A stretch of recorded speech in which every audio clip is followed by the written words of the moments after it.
अधिकांश लोग जानकारी के अभाव में नहीं पहचान पाते देवी माता लक्ष्मी के आगमन के ये संकेत। तो नमस्कार मित्रों, जय मां लक्ष्मी, जय श्री कृष्णा, जय श्री राधे राधे। दोस्तों, आइए संकेत जानने से पहले चैनल को सब्सक्राइब जरूर कर लें और वीडियो पसंद आए तो लाइक अवश्य करें। कमेंट में जय मां लक्ष्मी जरूर लिखें। सनातन धर्म के प्रमुख त्योहारों में से एक दीपावली का मुख्य पर्व दिवाली कार्तिक माह की अमावस्या की रात मनाया जाता है। वहीं दिवाली की शाम यानी रात को स्थिर लग्न और शुभ मुहूर्त में माता लक्ष्मी की विधिवत पूजा अर्चना की जाती है। सनातन धर्म के अनुसार देवी माता लक्ष्मी को धन धान्य की देवी माना गया है। माना जाता है कि वह दिवाली की रात को जिनके भी घर ठहरती है उनके घर पर धन धान्य से भर देती हैं और उसे संपदा की कभी भी कोई कमी नहीं रहती। लेकिन दिक्कत यह है कि देवी माता आपके घर में आई या नहीं, इसे कैसे पहचाना जाए। इस संबंध में जानकारों का मानना है कि जिस भी घर में देवी मां लक्ष्मी दिवाली पर जाती हैं वहां कुछ विशेष संकेत मिलते हैं, लेकिन जानकारी के अभाव में हम उन्हें पहचान ही नहीं पाते, जिसके कारण समय पर हम देवी मां की पूर्ण कृपा के पात्र नहीं बन पाते। आइए जानते हैं कि मां लक्ष्मी किन रूपों में आती है। हम सबके घर माना जाता है कि आरोग्य दिवाली पर लक्ष्मी जी अपने 8 स्वरूपों के साथ आती हैं। पहला महालक्ष्मी यानी कन्या के रूप में, दूसरा लक्ष्मी यानी धन, वैभव, निवेश, अर्थव्यवस्था के रूप में, तीसरा लक्ष्मी सौभाग्य, स्वास्थ्य, आयु और समृद्धि के रूप में, चौथा लक्ष्मी यानी अन्न के रूप में, पांचवा गज लक्ष्मी यानी कि पशु और प्राकृतिक धन के रूप में, छठवां विजया लक्ष्मी यानी कि विजय के रूप में, सातवां लक्ष्मी वीरोचित लक्ष्मी के रूप में, आठवां लक्ष्मी विद्या, ज्ञान, कला और विज्ञान के रूप में।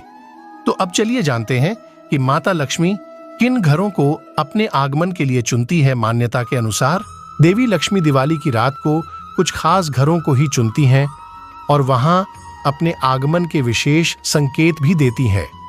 मान्यता के अनुसार एक बार देवी रुक्मिणी, जिन्हें स्वयं लक्ष्मी का रूप माना जाता है, वे महालक्ष्मी से पूछती हैं कि हे देवी, आप किस तरह के मनुष्यों पर कृपा करती हैं। इस पर देवी लक्ष्मी ने उत्तर देते हुए बताया कि जो मनुष्य अपनी वाणी पर नियंत्रण रखता है और जरूरत के अनुसार उचित शब्दों का ही प्रयोग करता है, उस पर मैं प्रसन्न रहती हूं।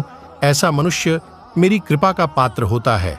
वहीं जो व्यक्ति लोभ त्याग कर उदारता के साथ दूसरों की सहायता करता है, मां लक्ष्मी कहती हैं, मैं उस पर सदा कृपा करती हूं।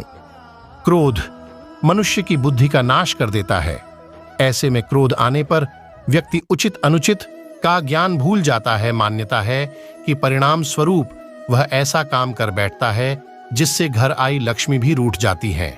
मान्यता है कि जो व्यक्ति आलस करता है और आज के काम को कल के लिए टालता रहता है, उस पर कभी भी माता लक्ष्मी प्रसन्न नहीं होती।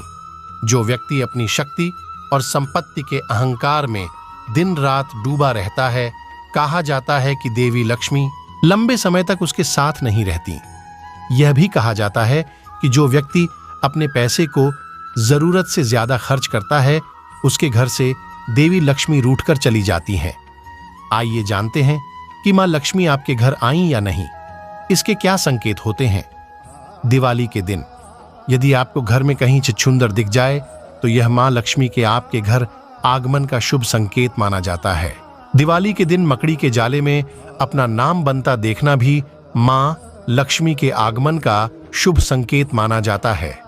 माता लक्ष्मी का वाहन होने की वजह से उल्लू का दिखना भी इस दिन किसी चमत्कार से कम नहीं होता। दिवाली की रात को यदि कहीं दीवारों पर छिपकली दौड़ती हुई दिख जाए तो इसको भी एक अच्छा शगुन मानने के साथ ही माता लक्ष्मी का आगमन माना जाता है। दिवाली वाले दिन अगर कहीं घर में 2 मुंह वाला सांप दिख जाए तो इसे लक्ष्मी मां के आशीर्वाद से आपके धन की बढ़ोतरी का सूचक माना जाता है। दिवाली के समय मात्र सांप ही नहीं अपितु सांप की केचली का मिलना भी धन वृद्धि देवी लक्ष्मी के आगमन का साक्षी माना गया है। दिवाली के समय बिल्ली की नाल का मिलना मां लक्ष्मी के आगमन को दर्शाता है। साथ ही ये भी माना जाता है कि ऐसा होने से आपको जीवन में धन की कभी कमी नहीं होगी। दिवाली के दिन किसी भी जगह से अनचाहा धन मिलना भी यह बताता है कि धन की देवी आपके घर के द्वार पहुंच चुकी हैं। इसके अलावा दिवाली की रात यदि कोई बिल्ली आपकी छत पर अपनी गंदगी छोड़ जाए तो यह माता लक्ष्मी की स्थिरता का संकेत होता है। तो दोस्तों, आशा करते हैं कि आज की यह जानकारी आप सभी को पसंद आई होगी। तो वीडियो को लाइक करें और इन संकेतों में से कोई भी संकेत आपने अनुभव किया है तो कमेंट करके जरूर बताएं। धन्यवाद।